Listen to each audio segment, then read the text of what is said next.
하나님의 말씀 보겠습니다. 오늘 본문은 마태복음 7장 13절로 14절 2절 말씀입니다.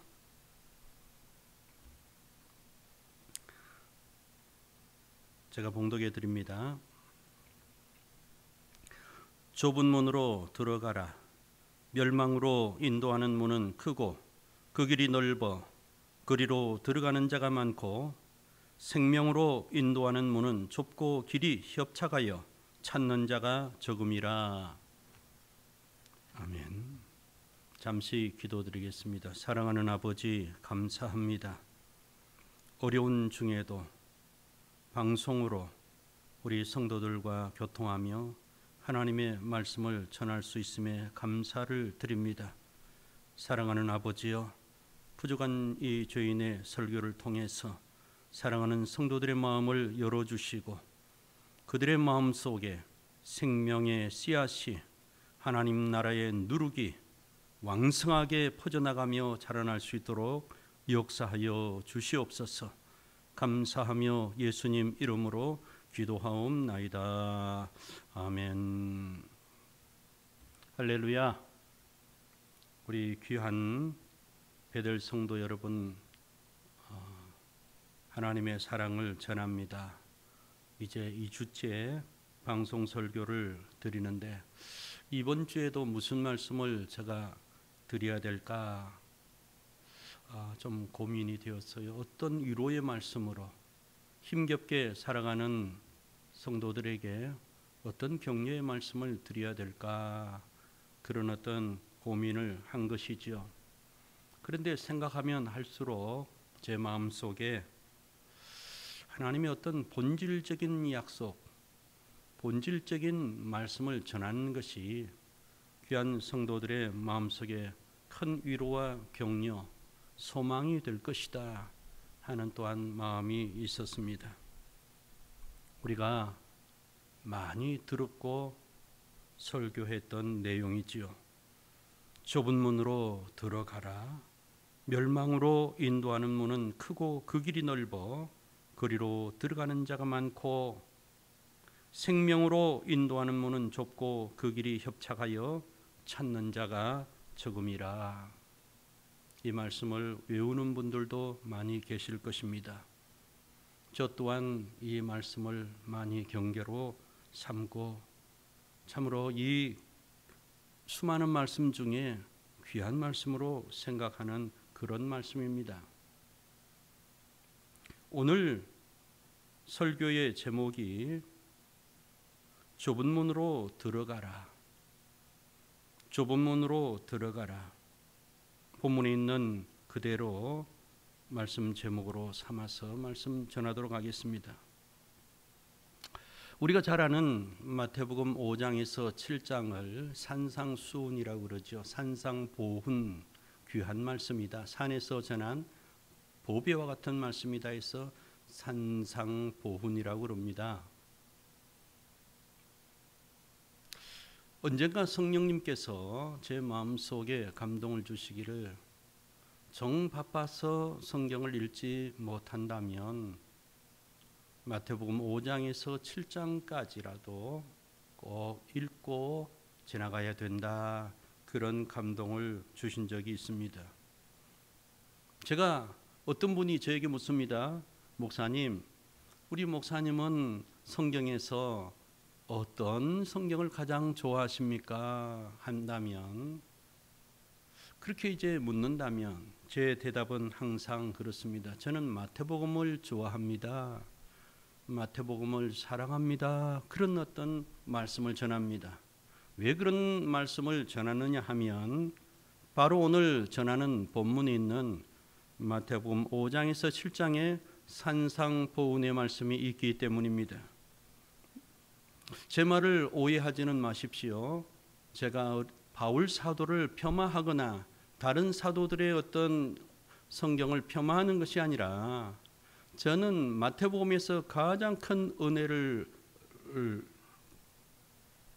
보았고 또 제 어떤 성경의 핵심이랄까요, 제 마음속에 하나님이 주시는 불타는 어떤 열정이 있다면 마태복음 5장에서 7장까지의 말씀에 강력한 동기가 된다, 그런 말씀을 드리고 싶은 것입니다. 저는 마태복음 5장에서 7장을 읽으면 읽을수록 축약된, 아주 요약된 구원론이다, 그런 어떤 느낌을 받습니다.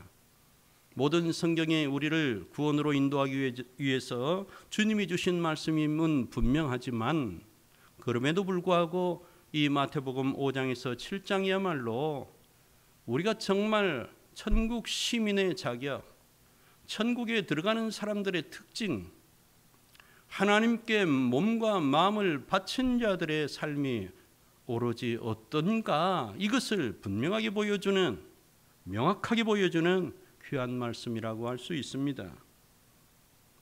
마태복음 5장에서 7장 설교를 마치신 우리 주님이 결론적으로 하신 말씀이 있습니다. 나더러 주여 주여 하는 자마다 다 천국에 들어갈 것이 아니다 하는 그런 어떤 놀라운 폭탄 선언을 주십니다.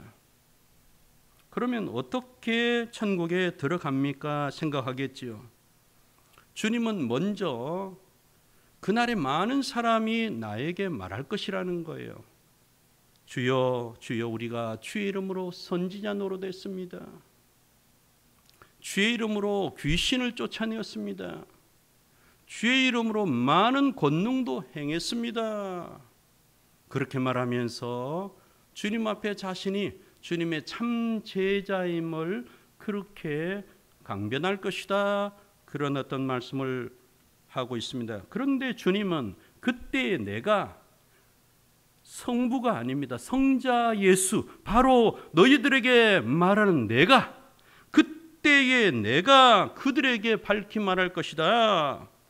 내가 너희를 도무지 알지 못하니 불법을 행하는 자들아 내게서 떠나가라 하리라.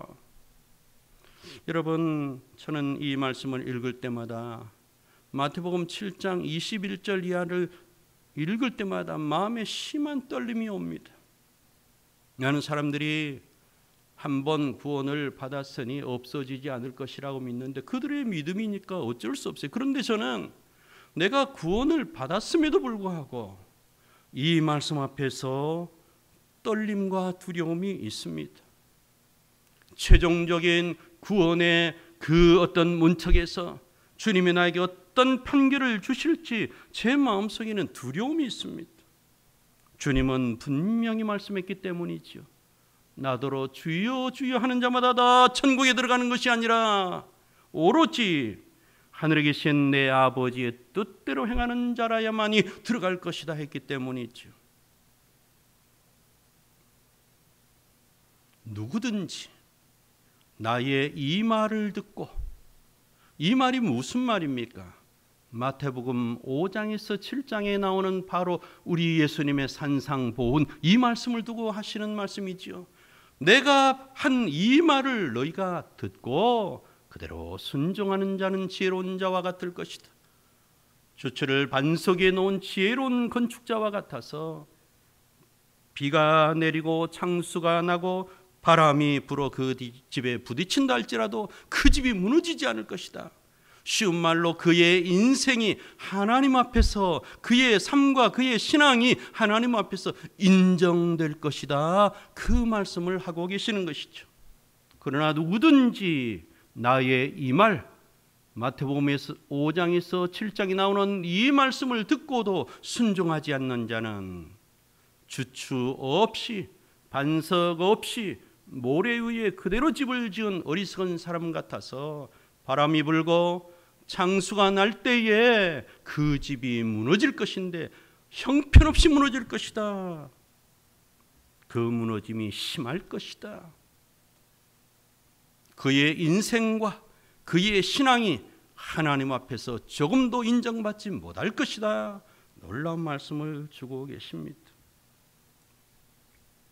여러분, 우리는 흔히 나의 신앙이 흔들리지 않는 것, 그것을 세상의 어떤 시험이나 시련 이렇게만 생각하는데, 놀랍게도 예수님은 말씀하십니다. 예수님께서 직접 너의 삶과 신앙을 시험해 볼 것이다. 흔들어 볼 것이다. 흔들리는지 무너지는지 무너지지 않는지 시험해 볼 것이다. 주님은 말씀하고 계십니다.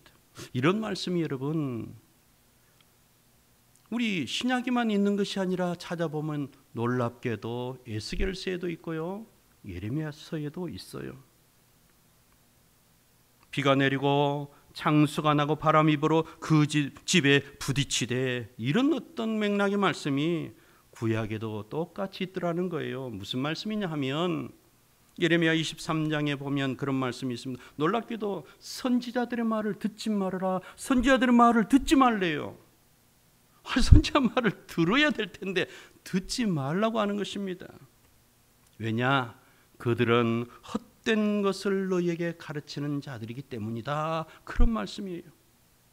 그들은 자기 마음에서 나오는 자기 말을 전하는 것이지 여호와 입에서 나오는 말을 전하는 자들이 아니기 때문에 너희를 미혹하는 자들이다. 그렇게 말씀하고 있어요. 왜 이런 말씀을 주님이 하셨을까요? 거기에는 이런 말씀이 항상 그들이 나를 멸시하는 자들에게 이르기를, 하나님을 믿는다고 하면서도 성전 제사를 열심히 드리면서도 하나님의 백성이라고 하면서도 그들은 실제로는 하나님을 부인하는 자, 하나님을 멸시하는 자라는 거예요. 디도서 표현대로 하면 그들의 입술로는 나를 시인하지만 행위로는 나를 부인하는 자다. 실천적 무신론자죠. 그렇게 하나님을 무시하고 경멸하는 자들에게 이 거짓 선지자들이 어떤 말을 했느냐? 너희가 평안하리라. 항상 그 마음이 완악한 대로 제 마음대로 살아가는 자들에게 너희에게 재앙이 임하지 아니하리라. 그런 말씀을 했다는 것이죠. 하나님께서 답답하셔서 이런 말씀을 하십니다. 누가 여호와의 회의에 참여하였으며 그 말을 알아들었느냐? 누가 귀를 기울여 그 말을 들었느냐? 쉬운 말로 이들은 성령의 감동 없이, 하나님의 마음의 반영 없이 시조에 따라서 그 세태에 따라서 사람들의 눈치를 보고 사람들의 입에 맞는 말만, 귀에 맞는 말만 전해주는 악한 일꾼들이었다는 것이죠.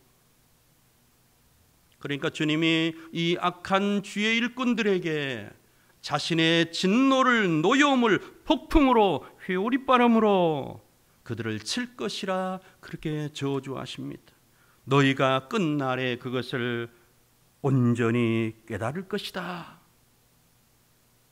천국 문 앞에 가서야 마태복음 25장과 같이, 마태복음 7장과 같이 주님으로부터 놀라운 선언을 받는 그와 같은 사람들처럼 제 마음대로 설교하고 제 마음대로 전하고 사람들의 비율을 맞췄던 그런 사람들은 여지없이 무너질 것을 우리 주님이 말씀하고 계시는 것입니다.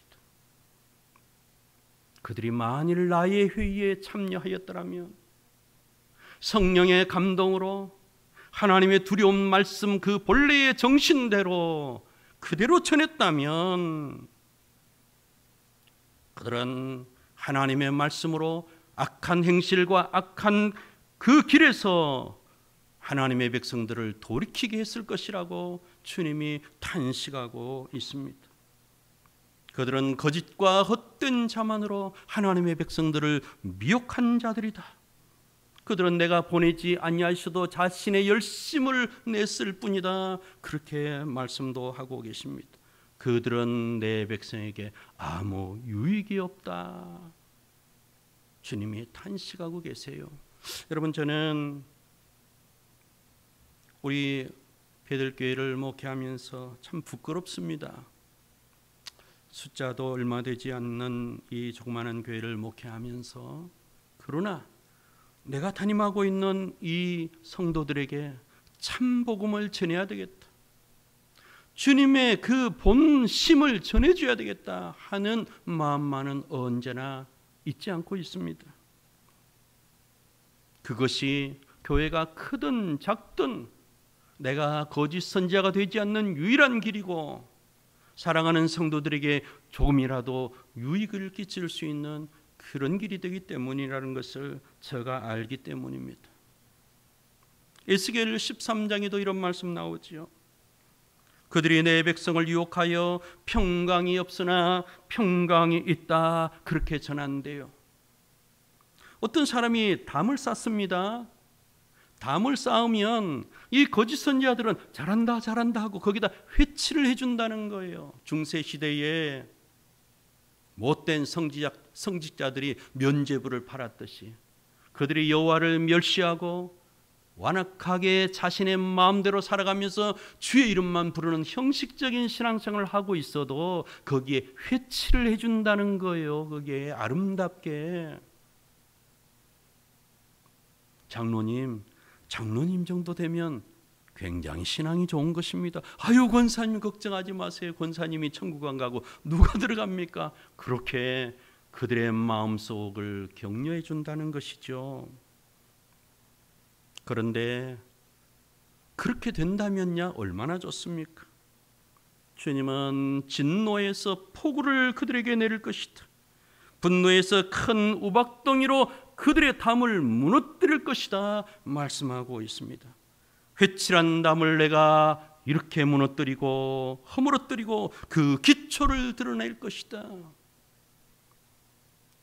우리 예수님께서 마태복음 24장에서 이 세대가 지나가기 전에 성전이 무너질 것이다, 예루살렘이 망할 것이다 했듯이 그 기초까지 그들의 민낯을, 그들의 모든 허구적인 신앙생활을, 그 기초를 드러냈지 않습니까? 문제는 회칠하는 자들만, 거짓 선지자들만 망하면 되겠는데 우리 주님이 이렇게 말씀하고 계세요. 담도 없어질 것이다. 회칠하는 자들도 없어질 것이다. 내가 다 없앨 것이라는 거예요. 여러분, 우리가 정신을 차리고 신앙생활 해야 된다는 것입니다.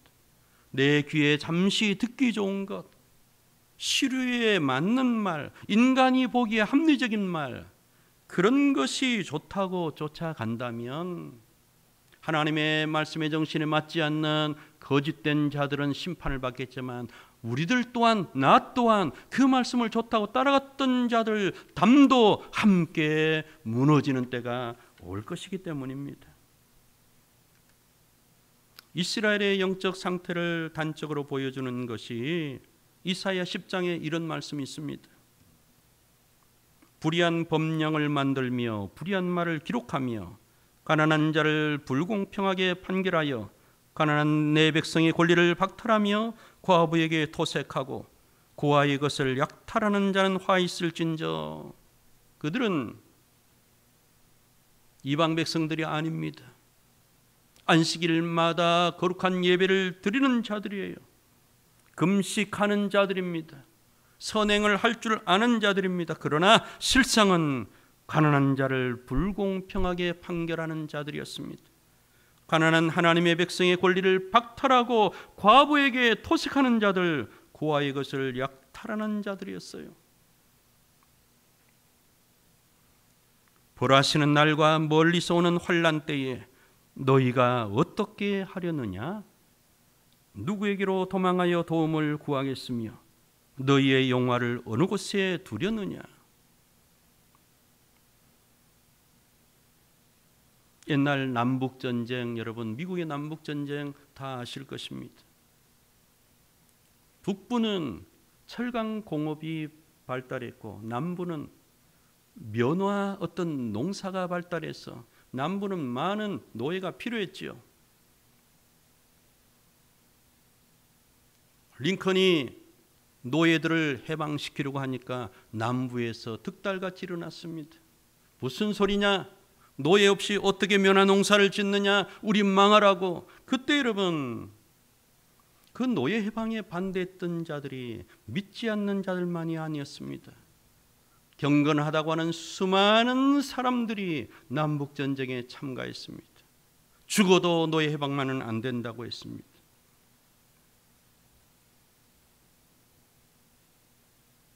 저는 부자의 정신, 이 땅에 속한 탐욕의 정신에 물들면 하나님을 절대로 바로 볼 수 없다는 그런 생각을 가지고 있습니다. 제가 가난하기 때문에 그런 것이 아니라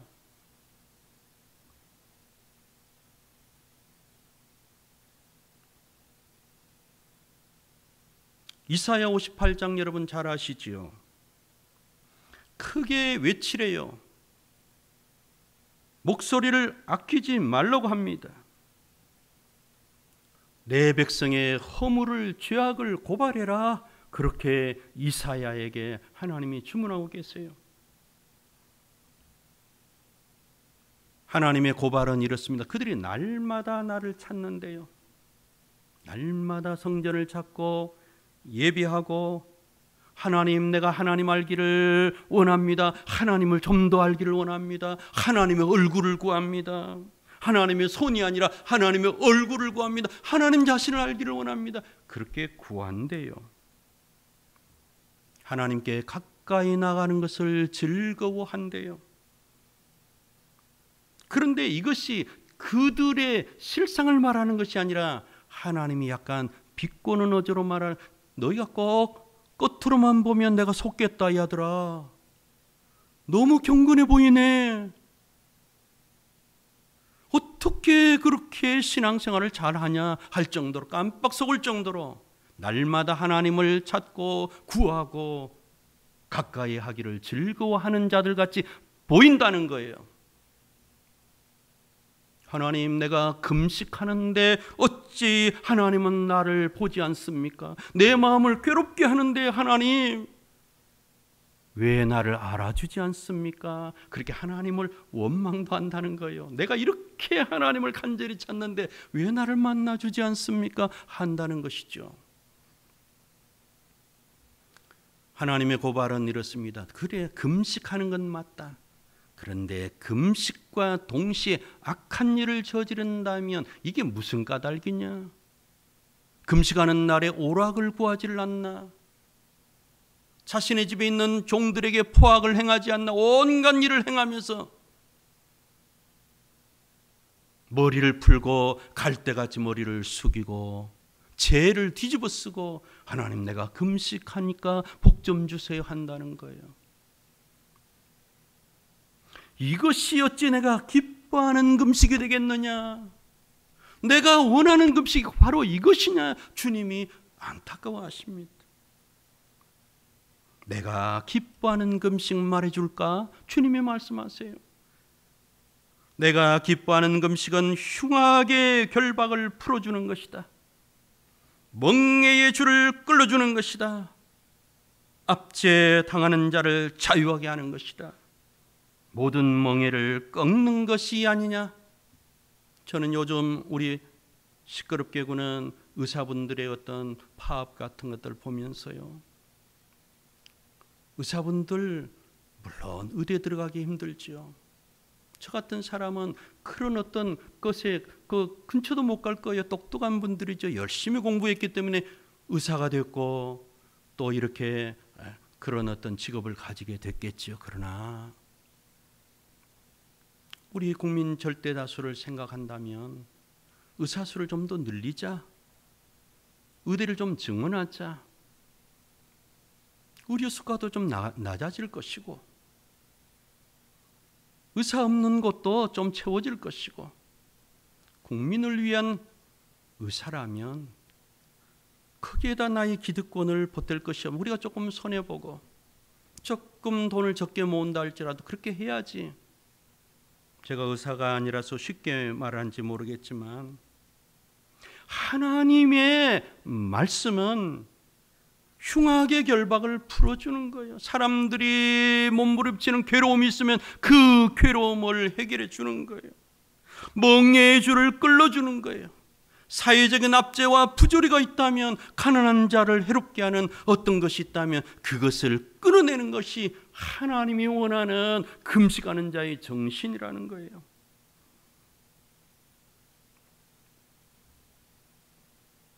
하나님은 안타까워하십니다. 야곱의 집이여 이를 좀 들어봐라. 너희는 이스라엘의 이름으로 일컬음을 받는 자들이 아니냐? 유다의 허리에서 나왔다고 자랑하는 자들이 아니냐? 여호와의 이름으로 맹세하기도 하고 이스라엘의 하나님을 기념한다고 하는 그런 자들 아니냐? 그런데 어찌하여 너희에게는 진실이 없고 공의가 없느냐? 진실이 없구나, 공의가 없구나. 하나님은 이사야 48장 1절에서 탄식하고 계셨습니다. 여러분, 그러나 이런 신앙생활, 뭔가 하나님께서는 그 당시 하나님을 믿는 백성들에게 이런 어떤 마음을 가지고 계시는데, 그들은 실상 하나님의 마음과는 전혀 딴판으로 자신은 신앙생활을 잘한다고 생각하고 있어요. 그들의 마음속에 크나큰 자부심이 있어요. 누가복음 18장 여러분 아시죠? 두 사람이, 바리새인과 세리 두 사람이 기도하러 올라간 거 말이죠.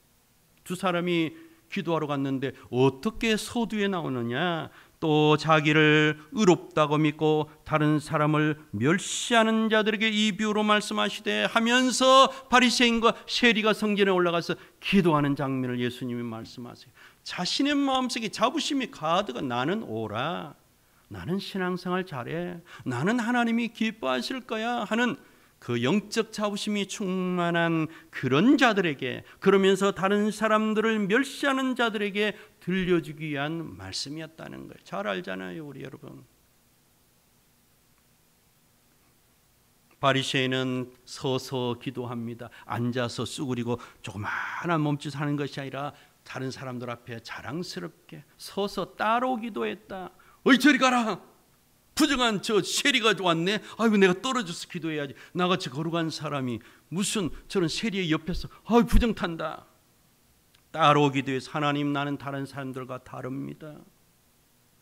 나는요 토색질하고 불의하고 간음하는 자들, 그런 자들과는 아예 비교하지 마세요. 나는 그런 사람들 아닙니다. 나는 2일에 2번씩 금식합니다. 소득의 11조도 드립니다. 이 세리와는 아예 근본부터 다른 사람입니다. 세리는 알다시피 멀리 있어서 감히 하늘을 우러러 쳐다보지도 못하고 하나님이여 나는 죄인입니다 가슴을 치면서 그렇게 울었지요. 주님은 말씀하십니다. 저 바리새인이 아니고 이 세리가 의롭다함을 받고 자기 집으로 내려갔는 줄 너희는 알겠느냐? 자기를 높이는 자 낮아질 것이다. 자기를 낮추고 자신의 마음 상태를 들여다보는 볼 수 있는 자는 복되고 높아질 것이다.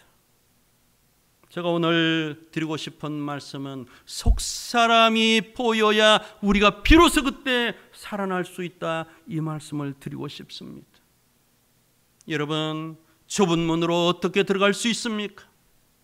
세상 사람들이 하는 적당한 수준이 아니라 예수님이 말씀하시는 이 말씀을 기쁜 마음으로 받아들이고 자신의 생명으로 여기고 뜨거운 열정으로 이 말씀과 함께 살아갈 수 있는 그 동기부여가 어떻게 될 수 있겠습니까? 바로 내 속에 영이 보여야 된다는 거예요.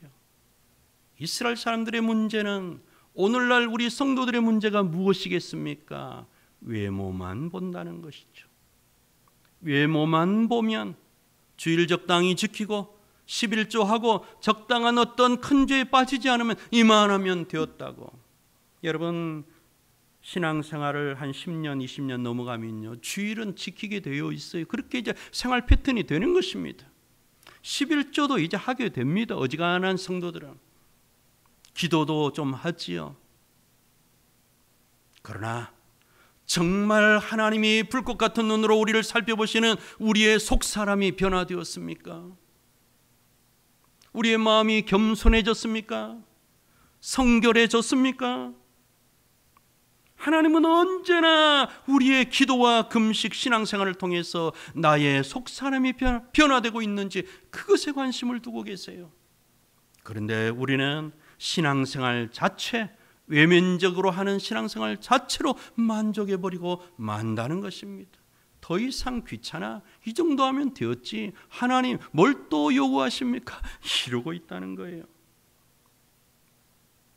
마태복음 23장을 보면 우리 놀라운 말씀이 있습니다. 자신들의 신앙생활에 누구보다도 자부심을 가지고 있었던 서기관들 바리새인들을 화이스를 찐저 외식하는 자들이요. 외식이라고 한다면요, 오늘날 말하면 당신은 이중인격자야, 그렇게 말하는 것과 똑같아. 너희들은 속과 겉이 다른 놈들이야, 이 말씀을 하고 있는 것입니다. 너희가 박하와 회양과 근처의 11조는 드리지만은 율법에 더 중요한 것, 더 중요한 정의와 긍휼과 믿음은 버렸도다. 개역 한글판으로 보면 의와 인과 신은 버렸다, 그 말씀을 하고 계시죠.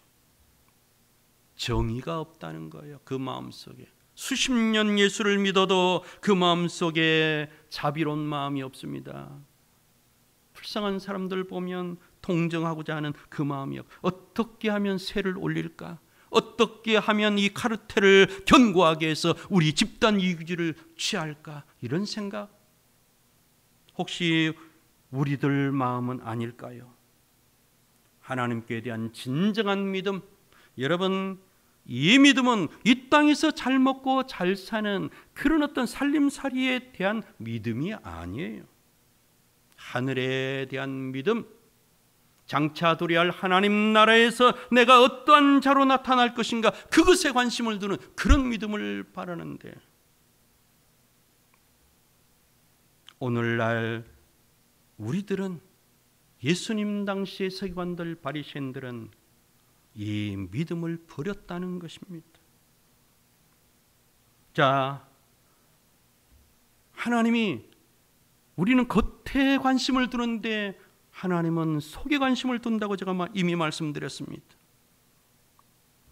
맹인된 인도자여, 하루살이는 걸러내고 낙타는 삼키는도다. 화 있을 찐저 외식하는 서기관들과 바리새인들이여, 잔과 대접은 깨끗이 하되 그 안에는 탐욕과 방탕으로 가득하게 하는도다. 잔은 부지런히 씻고 몸은 부지런히 씻을 줄 알면서 우리의 마음속에, 인간의 마음속에는 탐욕으로 가득 채우고 방탕으로 가득 차게 한다는 거예요. 겉은 깨끗하게 할 줄 알면서 속은 엉망진창이라는 거예요. 눈먼 바리새인이여, 너는 먼저 안을 깨끗이 하라. 그리하면 겉도 깨끗하리라. 주님이 책망하십니다. 회칠한 무덤 같으니 겉으로는 아름답게 보이나 그 안에는 죽은 사람의 뼈와 모든 더러운 것이 가득하도다. 회칠한 무덤,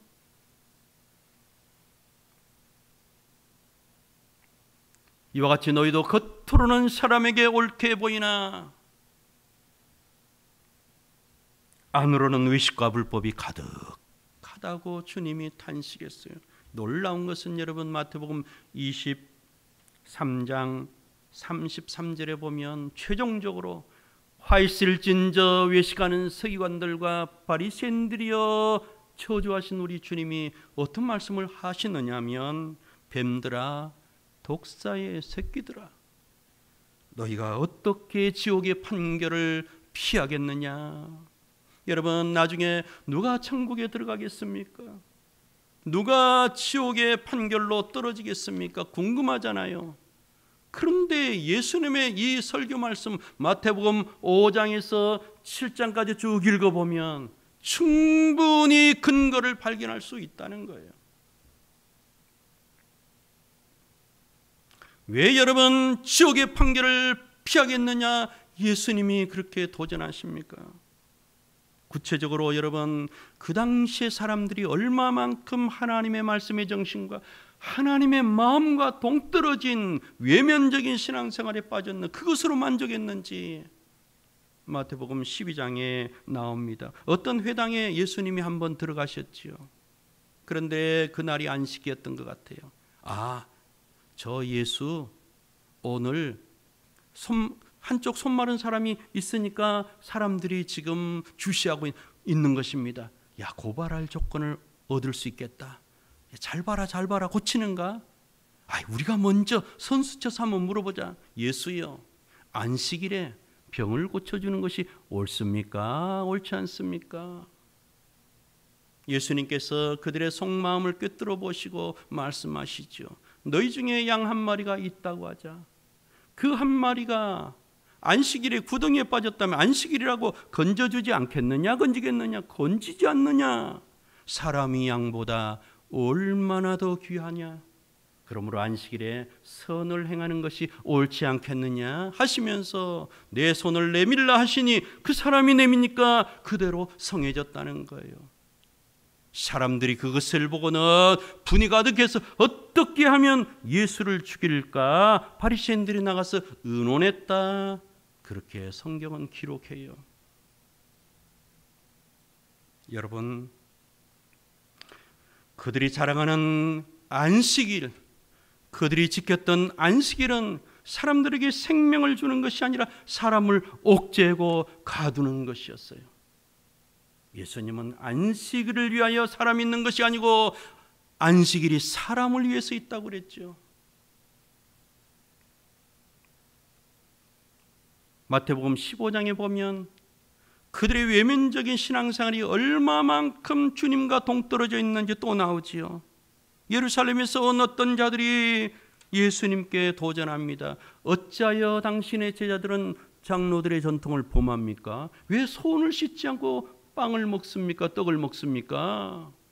예수님께서 그들이 들으면 화병이 도져서 넘어질 말씀을 하시죠. 손을 씻지 않은 손으로 그 음식을 먹는다고 사람이 더러워지느냐? 아니다. 입으로 들어가는 것이 더럽게 하는 것이 아니라 입에서 나오는 그것은 마음에서 나오기 때문에 그것이야말로 사람을 더럽게 한다. 입에서 나오는 것이 무엇인 줄 아느냐? 입에서 나오는 것은 바로 악한 생각, 살인과 간음과 음란과 도둑질, 거짓 증언, 비방, 이런 더러운 것들이야말로 속에서 나오지 않느냐. 손 씻지 않고 먹는 그것이 사람을 더럽게 하는 것이 아니라 씻지 않는 정결하게 되지 않은 마음, 사람들은 보지 못하지만 주님만은 보고 계시는 우리의 속사람, 이 속에서 나오는 것이야말로 사람을 더럽게 한다고 말씀하고 계세요. 그러면서 주님은 말씀하시죠. 심은 것마다 하늘 아버지께서, 내 아버지께서 심지 않은 것은 뽑힐 것이다. 그들은 맹인이 되어서 맹인을 인도하는 자들이다. 맹인이 만일 맹인을 인도한다면 둘이 다 구덩이에 빠질 것이다. 망할 것이다. 그들을 맹인이라고 공격하고 있는 것입니다. 여러분, 예수님의 이 어떤 말씀의 정신을 가장 잘 이해한 사도 바울은 고린도 교회에 이렇게 말씀을 전하지요. 너희는 너희가 하나님의 성전인 것과 하나님의 성령이 너희 안에 계시는 것을 알지 못하느냐. 누구든지 하나님의 성전을 더럽히면 하나님이 그 사람을 멸하시리라. 하나님의 성전은 거룩하니 너희도 그러하니라. 바울은 아는 것입니다. 우리의 속이, 우리의 몸이 하나님의 성전, 거룩하신 하나님이 거하는 거처라는 것을 아는 것이죠. 하나님이 거룩하니 너희도 거룩해야 된다. 만일 하나님이 거하시는 우리의 성전, 몸과 마음을 더럽힌다면 하나님은 그 성전을 멸하실 것이다. 그 몸과 그 사람을 멸망시킬 것이다. 말씀하고 계시는 것입니다.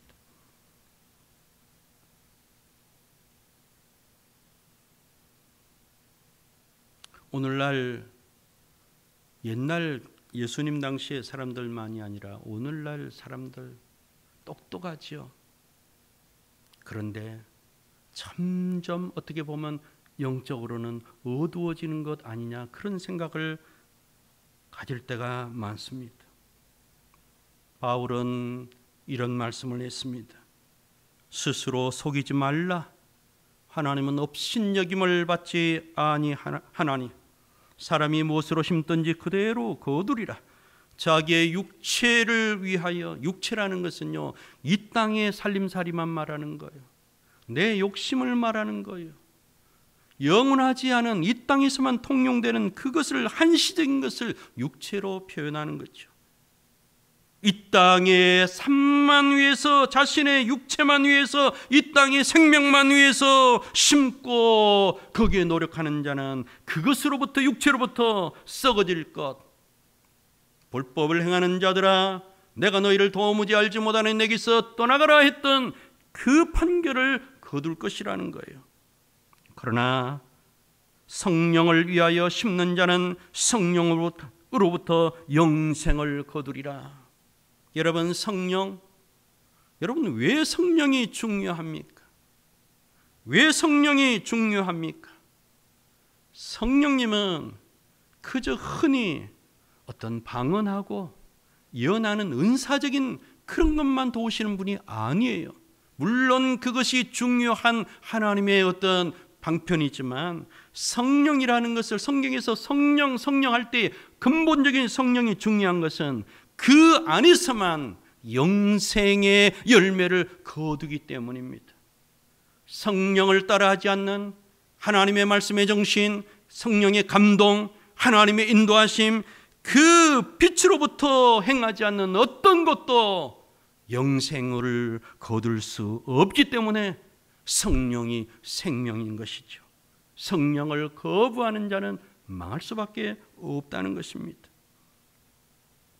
바울은 속사람이 얼마나 중요한지, 우리의 하나님과 예수님이 그렇게도 보기를 원한 속사람의 아름다움이 얼마나 중요한지를 알았기 때문에 고린도후서 4장에서 이런 말을 하지요.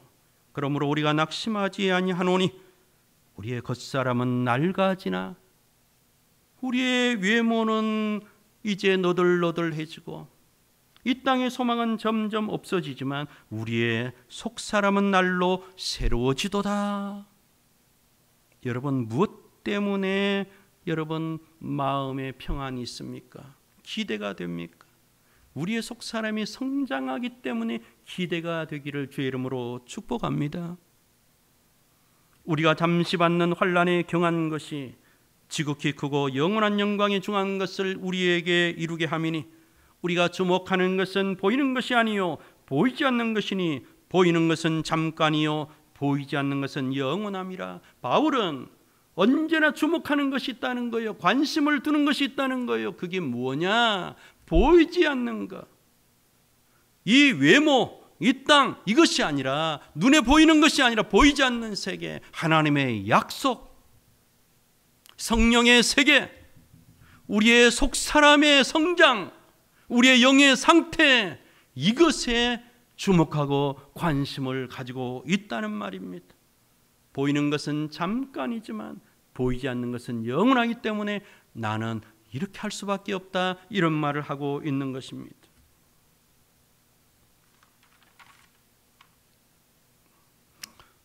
이제 말씀을 맺겠습니다. 여러분,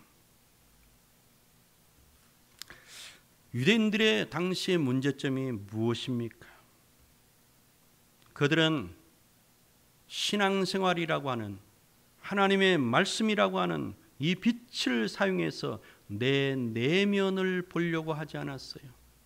그것을 신앙생활이라 하는 겉옷으로 삼아서, 그것으로 자랑을 삼고 안전 방패막이로 삼아서 그것에 안주해버리고 말았습니다. 마태복음 6장 22절 23절, 눈은 몸의 등불이니 그러므로 내 눈이 성하면 온몸이 밝을 것이요 눈이 나쁘면 온몸이 어두울 것이니 그러므로 내게 있는 빛이 어두우면 그 어둠이 얼마나 더하겠느냐. 눈이 여러분 나빠 보세요. 뭐가 보입니까? 눈으로 다 보고 하잖아요. 눈으로 보이지 않으면 우리가 할 수 없는 것이 대부분이죠. 마찬가지로 하나님의 말씀의 빛, 성령의 빛이 환해서 그 빛으로 내 내면을 살피지 못한다면 눈이 어두운 사람처럼 깜깜한 자가 되고 만다는 거예요.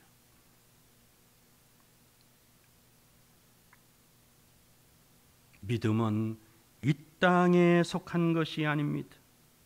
믿음은 장차 하나님의 나라에 속하는 것이에요. 장차 다가오는 하나님의 나라에 속한 것입니다. 좁은 문으로 들어가라. 멸망으로 인도하는 문은 크고 그 길이 넓어 그리로 들어가는 자가 많고 생명으로 인도하는 문은 좁고 길이 협착하여 찾는 자가 적음이라. 주님이 못 들어와 하고 막는 것이 있어서 들어가지 못하는 것이 아니라 찾는 자들이 적다는 거예요. 그것에 관심을 두는 자가 소수이기 때문에 구원을 얻는 자가 적다는 거예요. 그것에 관심을 두고 찾고 구하는 자가 진실로 많다면 천국에 들어가는 자가 많겠지만, 어떤 사람이 누가복음 13장에 그러죠. 어떤 사람이 묻습니다. 주여, 구원을 받는 자가 많습니까, 적습니까? 주님이 오늘 본문과 똑같은 말씀을 하고 계십니다. 좁은 문으로 들어가기를 힘쓰라. 내가 너에게 이르노니 들어가기를 구하여도 못하는 자가 많으리라. 여러분, 왜 못하는 자가 많습니까? 들어가기를 구하여도. 저는 이 누가복음 13장 23절 24절을 읽을 때에 들어가기를 누군가 구했지만 못했대요. 과연 오늘날 일반적인 성도들이, 우리 목회자를 포함해서 저 자신을 포함해서 정말 하나님의 나라에 들어가기를 힘쓰고 있는지, 좁은 문으로 들어가기를 힘쓰는지 자문해 보아야 된다고 믿습니다. 여러분은 좁은 문 생명의 길로 가고 있습니까? 과연 이 문과 길이 어떤 것이라고 생각합니까? 알지요. 우리 성도들 대부분에 대답할 것입니다. 목사님, 알아요. 주님의 말씀, 십자가의 길이 좁은 문 생명의 길 아닙니까? 맞습니다. 그런데 아는 것과 나 자신의 상태는 다르다고 제가 강조하지요. 알지요. 깨달았습니다. 그렇다면 저와 여러분이 정말 주님이 가르쳐 주신 이 생명의 문으로 생명의 길을 좁고 협착하고 많은 사람이 찾지 않고 소수만이 찾는 이 길에 관심을 두고 있습니까? 전혀 다른 문제지요. 과연 나는 이 길을 가고 있습니까?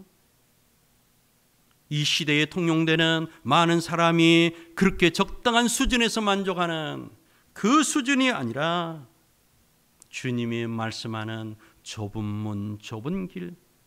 주님은요, 오늘 말씀을 마태복음 5장 1절로부터 다 하신 후에, 설교를 다 하신 후에 이 설교대로, 이 말씀대로 살아가는 것이 좁은 문 생명길이다, 그 말씀을 하고 있는 거예요. 결론을 맺습니다. 여러분, 속사람이 보여야 우리는 비로소 좁은 문 생명길을 찾게 될 것입니다. 기도하십시오. 여러분, 그저 교회에 나오지 않고 언제 교회 가나, 교회에서 예배 드리면 되겠지, 그것이 다가 아니에요. 교회에서 예배 드리는 것도 물론 중요하지만 그것보다도 더 중요한 것은 지금 나의 상태가, 지금 내 영의 상태가 어떤지, 내 속사람이 어떤지, 주님이 보시는 나의 속이 어떤지, 그것을 보게 해달라고 기도하자는 말입니다. 저도 여러분도 이 힘든 기간을 오히려 정말 내 영을 보고, 나의 영적 상태를 보고, 내 속을 보고, 너는 먼저 외식하는 바리새인아, 너는 먼저 안을 깨끗이 하라, 그리하면 겉도 깨끗하리라. 우리의 속이 깨끗해야 된다는 거예요. 사랑하는 우리 베델교회가 정말 이 힘든 기간을 잘 사용했으면 저는 좋겠습니다. 어서 교회 가서 예배드리는 그 소망으로도 기도하지만, 코로나 사태 빨리 지나갔으면 좋겠다, 그것도 기도하십시오. 물론 그렇지만 하나님, 이 기간에 정말 하나님께서 그렇게도 보기를 원하시는 내 속사람이, 내 영의 상태가 온전히 보여서 주님이 가라고 하는 그 좁은 문, 좁은 길, 많은 사람들이 간음하지 않으면 간음하지 않았다, 살인하지 않았으면 살인하지 않았다, 하지만 나는 너에게 이르노니 여자를 보고 음욕을 품는 자마다 이미 간음했고 미워하기만 해도 살인했다. 주님의 이 말씀이야말로 좁은 문, 좁은 길 아니겠습니까? 여러분 설교만 듣지 마시고 마태복음 5장에서 7장까지 한번 천천히 마음을 들여서 한번 읽어보십시오. 주님의 말씀이 바로 생명의 길이라는 거예요. 이대로 저는 우리가 어떻게 살아가? 아니에요. 주님이 명했으면요, 순종하고자 하고 이대로 살고자 하고 몸부림치며 하나님께 기도하면 하나님께서 힘을 주시고 능히 길을 걸어갈 수 있기 때문에 주님이 이 말씀을 주셨다고 저는 믿습니다. 어떤 사람들은요, 그래 우리는 할 수 없으니까 예수를 믿는 것 아니냐, 그런 식으로 말씀하는데 아니에요. 주님은 우리가 할 수 없는 것을 말씀하신 적이 없습니다.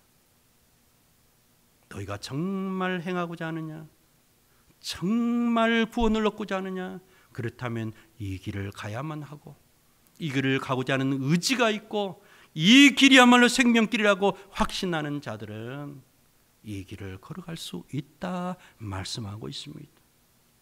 기도와 성령, 하나님의 도우심으로 말이지요.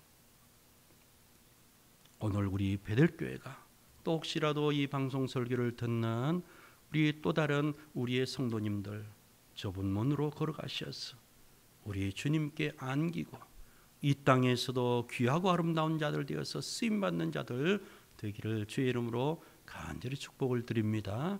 기도드리겠습니다. 사랑하는 아버지 감사합니다. 좁은 문으로 들어가라. 멸망으로 인도하는 문은 크고 그 길이 넓어 그리로 들어가는 자가 많고, 생명으로 인도하는 문은 좁고 그 길이 협착하여 찾는 자가 적다고 주님 말씀했습니다. 주님, 힘들고 어려워도 이 길이야말로 생명길, 영생의 길이니 저희들 기쁜 마음으로 걸어가게 도와주시고, 무엇보다도 내 속사람이 보여야 이 길을 걸어갈 수 있으니 주여 우리의 속을 보여주옵소서, 우리의 상태를 보여주옵소서. 감사하며 예수님 이름으로 기도하옵나이다. 아멘.